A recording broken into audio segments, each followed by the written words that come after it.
Hello বন্ধুরা, আজ বানাবো কড়াইশুঁটির কচুরি।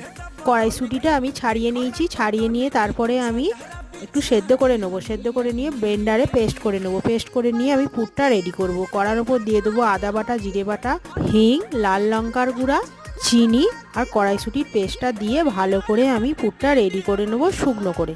তারপরে এখানে আমি ময়দা মেখে নিয়েছি। ময়দাটা মেখে নিয়ে আমি লেচি কেটে নেবো। একটু বড় সাইজের লেচি কাটবো। সেই বড় সাইজের লেচিগুলো কেটে গোল পাকিয়ে নেবো। গোলটা পাকিয়ে আমি পুরটা ভরে রেডি করে নেবো। পুরটা ভরার পর আমি বন্ধুরা আস্তে আস্তে একটা একটা করে বেলে নেবো। সবগুলো বেলে নেওয়ার পরে আমি আস্তে আস্তে তেলে ছেড়ে উল্টে পাল্টে লাল লাল করে ভেজে নেব। দেখুন বন্ধুরা কত সুন্দর ফুলছে এবং পুরটা বেরিয়েও যাচ্ছে না, ভালোভাবে ফুলে যাচ্ছে। কত সুন্দর হয়েছে বন্ধুরা, দেখুন আপনারাও বাড়িতে এরম করে বানিয়ে খাবেন। আমি একটা এখানে ছিঁড়ে দেখাচ্ছি বন্ধুরা, কত সুন্দর ভেতরের পুরটা তৈরি হয়েছে। দেখুন কত ভালো লাগছে দেখতে, খেতে কিন্তু আরও ভালো হবে। কেমন হয়েছে কমেন্টে জানাবেন।